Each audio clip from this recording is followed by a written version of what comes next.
बंधु माने 14 जनवरी 2026 बुधवार दिन पड़ुछि पवित्र मकर संक्रांति। तेबे एही दिन आपण एही पांचटी जिनिसर सेवन निश्चित भावरे करंतु। आपणक उपरे वर्ष सारा माँ लक्ष्मीकर कृपा बनी रहिबो, जहा फलरे आपणकर समस्त आर्थिक संकट आर्थिक समस्या दूर होइजिबो। बंधु माने प्रत्येक वर्ष पौष मासरे सूर्य नारायण जेतेबेले धनु राशि बाहरी मकर राशि को चलन करिथांती, सेही दिनटी को मकर संक्रांति भावरे पालन करा जाय थाए। तेबे बंधु माने हिंदू पंचांग अनुसार जेहेतु 14 जनवरी को सूर्य नारायण मकर राशि रे प्रवेश करिवे, तो 14 जनवरी बुधवार दिन ही मकर संक्रांति पालन करा जिवो। एही दिन सूर्य नारायण को विशेष रीति रे अर्घ्य देवार परंपरा रही। आमर हिंदू धर्म रे मकर संक्रांतिर बहुत अधिक महत्व रही। धार्मिक मान्यता अनुसार एही शुभ दिन रे पवित्र नदी रे स्नान एवं दान पुण्य करिबा द्वारा समस्त मनोस्कामना पूर्ण होइथाए।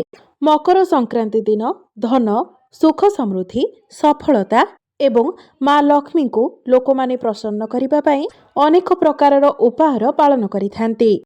तेबे आजिर एही भिडियो रे मो आपनकु एपरि किछि उपाय कहिबाको जाउछि, जाहाको जदि आपण मकर संक्रांति दिन पालन करंती आपणकर धन धान्य सुख समृद्धिर वृद्धि हेबो एवं प्रत्येक क्षेत्र रे आपणकु सफलता मध्य प्राप्ति हेबो। तेबे मकर संक्रांति दिन आपण एही 5 गोटी जिनिस निश्चित रूप रे खाइ नेबे। संपूर्ण वर्षटी रे आपणकर केबे भी धनर अभाव देखा देबो नाही।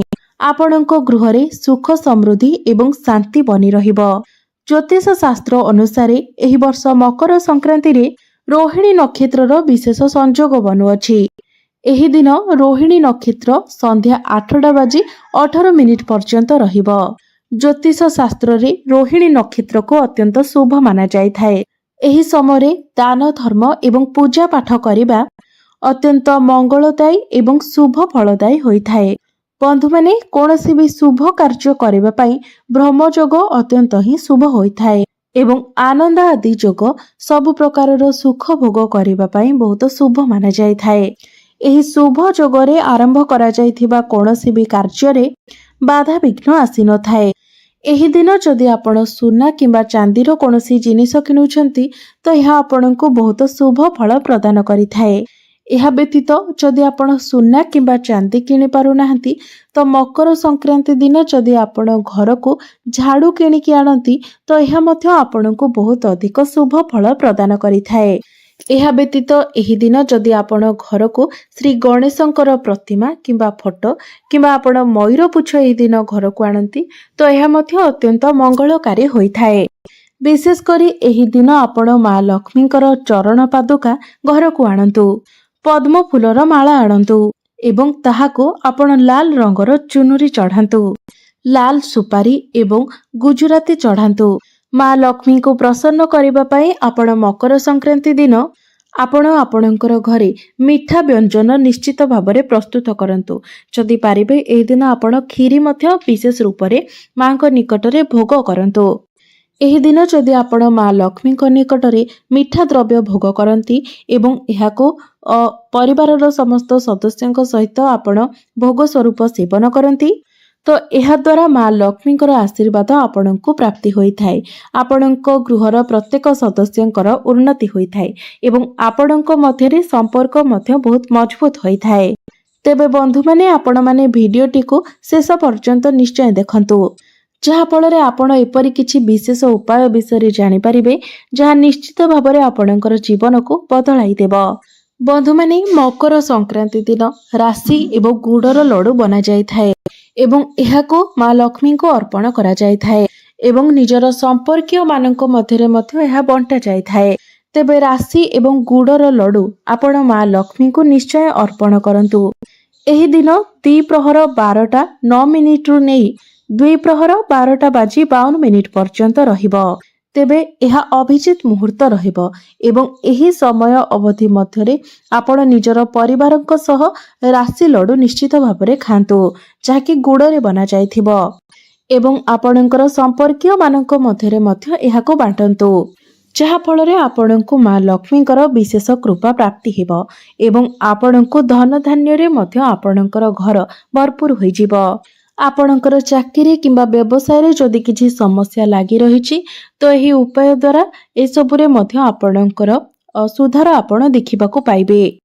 ଏହି ଦିନ ରାଶି ଏବଂ ଗୁଡ଼ରେ ପ୍ରସ୍ତୁତ ଲଡୁ ଆପଣ ନିଜେ ସେବନ କରିବା ଦ୍ୱାରା କିମ୍ବା ଦାନ ଦେବା ଦ୍ୱାରା ଆପଣଙ୍କର ଅନେକ ଗୁଡ଼ିଏ ସମସ୍ୟା ଦୂର ହୋଇଯାଇଥାଏ। ଆପଣଙ୍କୁ ଅନେକ ଶୁଭ ଫଳ ପ୍ରାପ୍ତି ହୋଇଥାଏ। ବନ୍ଧୁମାନେ, ଦ୍ୱିତୀୟ ବ୍ୟଞ୍ଜନଟି ହେଉଛି ଖେଚୁଡ଼ି। ଏହି ଦିନ ଚାଉଳ ଏବଂ ବିରି ଡାଲିର ଖେଚୁଡ଼ି ବନାଯାଇଥାଏ ଏବଂ ଏହି ଖେଚୁଡ଼ିକୁ ଯଦି ଆପଣ ମକର ସଂକ୍ରାନ୍ତି ଦିନ ଦାନ କରନ୍ତି ତ ଏହାକୁ ମଧ୍ୟ ଅତ୍ୟନ୍ତ ଶୁଭ ମାନାଯାଇଥାଏ। ଏହି ଦିନ ଆପଣ କିଛି କରନ୍ତୁ କିମ୍ବା ନ କରନ୍ତୁ, କିନ୍ତୁ ଚାଉଳ ଏବଂ ବିରି ଡାଲିରେ ପ୍ରସ୍ତୁତ ଖେଚୁଡ଼ିର ଦାନ ନିଶ୍ଚିତ ଭାବରେ କରନ୍ତୁ ଏବଂ ସୂର୍ଯ୍ୟ ନାରାୟଣଙ୍କ ନିକଟରେ ଏହି ଖେଚୁଡ଼ିକୁ ମଧ୍ୟ ଭୋଗ ଦିଅନ୍ତୁ। ଏହା ସହିତ ଦୁଃଖୀ ଏବଂ ଦରିଦ୍ର ବ୍ୟକ୍ତିମାନଙ୍କୁ ମଧ୍ୟ ଏହି ଖେଚୁଡ଼ି ଆପଣ ଦାନ ଦିଅନ୍ତୁ। ନିଜର ପରିବାରର ସଦସ୍ୟମାନଙ୍କ ସହିତ ମଧ୍ୟ ଆପଣ ଏହି ଖେଚୁଡ଼ିର ସେବନ କରନ୍ତୁ। ମକର ସଂକ୍ରାନ୍ତି ଦିନ ଚାଉଳ ଏବଂ ବିରି ଡାଲିରେ ପ୍ରସ୍ତୁତ ଖେଚୁଡ଼ି ଖାଇବା ଦ୍ୱାରା ଆପଣଙ୍କର ବହୁତ ହିଁ ଲାଭ ହୋଇଥାଏ। ଏହାଦ୍ୱାରା ମା ଲକ୍ଷ୍ମୀ ମଧ୍ୟ ଆପଣଙ୍କ ଉପରେ ଅତ୍ୟନ୍ତ ପ୍ରସନ୍ନ ହୋଇଥାନ୍ତି। ଯଦି ଆପଣ ମା ଲକ୍ଷ୍ମୀଙ୍କୁ ପ୍ରସନ୍ନ କରିବା ପାଇଁ ଚାହୁଁଥାନ୍ତି ତ ମକର ସଂକ୍ରାନ୍ତି ଦିନ ଆପଣ ଏହି ଖେଚୁଡ଼ି ନିଶ୍ଚିତ ଖାଆନ୍ତୁ ଏବଂ ଦାନ ମଧ୍ୟ କରନ୍ତୁ। ଏହାଦ୍ୱାରା ସୂର୍ଯ୍ୟ ଦେବତା ମଧ୍ୟ ପ୍ରସନ୍ନ ହୋଇଥାନ୍ତି ଏବଂ ଶନିଙ୍କ ଦୋଷରୁ ମଧ୍ୟ ଆପଣଙ୍କୁ ମୁକ୍ତି ମିଳିଯାଇଥାଏ। ମକର ସଂକ୍ରାନ୍ତି ଦିନ ମା ଲକ୍ଷ୍ମୀଙ୍କୁ ପ୍ରସନ୍ନ କରିବା ପାଇଁ କଦଳୀ ଏବଂ ଅଙ୍ଗୁର ମଧ୍ୟ ନିଶ୍ଚିତ ଅର୍ପଣ କରନ୍ତୁ। ପ୍ରସାଦ ସ୍ୱରୂପ ଏହାକୁ ଗ୍ରହଣ କରନ୍ତୁ ଏବଂ ନିଜର ଘର ଏବଂ ପରିବାରର ଲୋକଙ୍କୁ ମଧ୍ୟ ଖାଇବାକୁ ଦିଅନ୍ତୁ।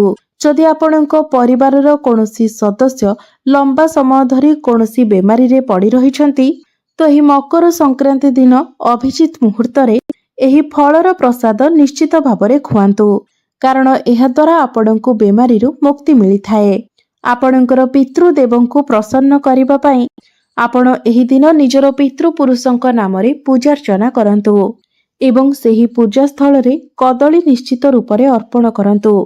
ଏହାଦ୍ୱାରା ଆପଣଙ୍କର ପିତୃଦେବ ଆପଣଙ୍କ ଉପରେ ପ୍ରସନ୍ନ ହୋଇଥାନ୍ତି। ଏବେ ଆସନ୍ତୁ ଜାଣିବା ଆଉ କେଉଁ ଜିନିଷ ଖାଇବା ଦ୍ୱାରା ଆପଣଙ୍କ ଗୃହରେ ମା ଲକ୍ଷ୍ମୀଙ୍କର ବାସ ହୋଇଥାଏ। ତେବେ ସେହି ଜିନିଷଟି ହେଉଛି ଲୁଣ। ତ ଆପଣ ଯେତେବେଳେ ଖେଚୁଡ଼ି ବନାଇଥିବେ, ଯାହାକି ଚାଉଳ ଏବଂ ବିରିର ଖେଚୁଡ଼ି ଆପଣ ବନାଇଥିବେ, ସେଥିରେ ଘିଅ ଏବଂ ଲୁଣ ମଧ୍ୟ ଆପଣ ନିଶ୍ଚିତ ରୂପରେ ବ୍ୟବହାର କରିଥିବେ। ତେବେ ସେହିଦିନ ଅଭିଜିତ ମୁହୂର୍ତ୍ତରେ ଆପଣଙ୍କୁ ଅଳ୍ପ କିଛି ଲୁଣ ସେମିତି ଖାଇବାର ଅଛି। ତ ହାତରେ ଆପଣ ଅଳ୍ପ କିଛି ଲୁଣ ନେଇ ତାହାକୁ ସେବନ କରିଦିଅନ୍ତୁ। ମନେ ରଖନ୍ତୁ, ଅଭିଜିତ ମୁହୂର୍ତ୍ତରେ ହିଁ ଆପଣ ଏହିସବୁ ଖାଦ୍ୟର ସେବନ କରିବେ। ଏପରି କରିବା ଦ୍ୱାରା ଆପଣଙ୍କ ଉପରେ ମା ଲକ୍ଷ୍ମୀଙ୍କର କୃପା ସର୍ବଦା ବନି ରହିବ। ଆପଣଙ୍କ ଗୃହରେ କେବେ ବି ଧନ ଧାନ୍ୟର କମି ହେବ ନାହିଁ ଏବଂ ଆପଣଙ୍କର ଚାକିରି ଏବଂ ବ୍ୟବସାୟରେ ମଧ୍ୟ ବହୁତ ଅଧିକ ଲାଭ ପ୍ରାପ୍ତି ହେବ। ଆପଣଙ୍କ ନିକଟକୁ ଧନ ଆଗମନର ନୂଆ ନୂଆ ସ୍ରୋତ ମଧ୍ୟ ଖୋଲିଯିବ। ଆଶ୍ଚର୍ଯ୍ୟଜନକ ଭାବରେ ଅଚାନକ ଆପଣଙ୍କୁ ଧନ ପ୍ରାପ୍ତି ହେବ। ଆପଣଙ୍କର କାର୍ଯ୍ୟ ସମ୍ପୂର୍ଣ୍ଣ ହୋଇଯିବ। ଏହି ଦିନ ଲୁଣର ସେବନ ବହୁତ ହିଁ ଶୁଭ ଫଳଦାୟୀ ହୋଇଥାଏ। ସେଥିପାଇଁ ଆପଣ ଲୁଣର ସେବନ ନିଶ୍ଚୟ କରନ୍ତୁ। ବନ୍ଧୁମାନେ, ଏବେ ଆସନ୍ତୁ ଜାଣିବା ପଞ୍ଚମ ଜିନିଷଟି ଯାହାକି ଅତ୍ୟନ୍ତ ଲାଭଦାୟୀ ହୋଇଥାଏ, ତାହା ହେଉଛି କନ୍ଦମୂଳ। ତେବେ ଏହି ସଂକ୍ରାନ୍ତି ଦିନ ଆପଣ ମା ଲକ୍ଷ୍ମୀଙ୍କୁ କନ୍ଦମୂଳର ଭୋଗ ନିଶ୍ଚୟ ଅର୍ପଣ କରନ୍ତୁ ଏବଂ ନିଜେ ଏବଂ ନିଜର ପରିବାରର ସଦସ୍ୟମାନଙ୍କ ମଧ୍ୟରେ ଏହି ଭୋଗକୁ ମଧ୍ୟ ଆପଣ ସେବନ କରନ୍ତୁ। କନ୍ଦମୂଳ ଖାଇବା ଦ୍ୱାରା ଆପଣଙ୍କ ଗୃହକୁ ମା ଲକ୍ଷ୍ମୀଙ୍କର ଆଗମନ ହୋଇଥାଏ। ଏହି ଦିନ କନ୍ଦମୂଳ ଖାଇବା ବହୁତ ହିଁ ଲାଭକାରୀ ହୋଇଥାଏ। ଏପରି କରିବା ଦ୍ୱାରା ଆପଣଙ୍କ ଗୃହରେ କେବେ ବି ଧନ ଧାନ୍ୟର କମି ହୋଇନଥାଏ। ତେବେ ବନ୍ଧୁମାନେ, ଏହି ଦିନ ଯଦି ଆପଣ ଏହିସବୁ ଜିନିଷ ସହିତ ଚଣା ଏବଂ ବେଲର ସେବନ କରନ୍ତି ତେବେ ଏହା ମଧ୍ୟ ଅତ୍ୟନ୍ତ ଶୁଭ ଫଳଦାୟୀ ହୋଇଥାଏ। ତେବେ ଏହି ଦିନ ଆପଣ ନିଜର ପୂଜା ଘରେ ଈଶ୍ୱରଙ୍କ ନିକଟରେ ଦୀପ ଜଳାଇବା ସହିତ ନିଜର ମୁଖ୍ୟ ଦ୍ୱାରରେ ମଧ୍ୟ ଆପଣ ଦୀପ ପ୍ରଜ୍ୱଳନ କରନ୍ତୁ। ତେବେ ଏହି ଦିନ କିଛି ଜିନିଷର ମଧ୍ୟ ଆପଣ ଧ୍ୟାନ ରଖିବା ଉଚିତ, ଯେମିତିକି ଏହି ଦିନ ମହିଳାମାନେ କେଶ ଧୋଇବା ଉଚିତ ନୁହେଁ। ଏହି ପର୍ବଟି ପ୍ରେମ ଏବଂ ସଦ୍ଭାବନାର ପର୍ବ ହୋଇଥାଏ। ତେଣୁ ଏହି ଦିନ ଆପଣ କ୍ରୋଧ ଠାରୁ ଦୂରେଇ ରୁହନ୍ତୁ। ହିଂସା, ଈର୍ଷା ଏବଂ ଦ୍ୱେଷ ଠାରୁ ମଧ୍ୟ ଦୂରେଇ ରୁହନ୍ତୁ। ଏହି ଦିନ ଆପଣ ଯେତେ ପାରିବେ ପ୍ରଫୁଲ୍ଲଚିତ୍ତ ରହିବା ପାଇଁ ଚେଷ୍ଟା କରନ୍ତୁ। निज भितरे पॉजिटिव थिंकिंग रखिबा पई चेष्टा करंतु। एही दिन घर भितरे हेउ किंबा बाहरे गछलता आपण काटंतु नाही। शास्त्र अनुसार एही दिन दिया जाउथिबा दान केबे भी व्यर्थ जाई न थाए। तेणु एही दिन आपण जदि दान पुण्य करंती तो एहार फल आपणको बहुत अधिक प्राप्त होई थाए। तेबे बंधु माने आपणको जदि मोर एही भिडियोटी भलो लागि थाए तेबे भिडियोटी को लाइक करी चैनलटी को सब्सक्राइब करि देबे एवं कमेंट बॉक्स रे भक्ति एवं श्रद्धार सहित जय मां लक्ष्मी निश्चय लिखिबे।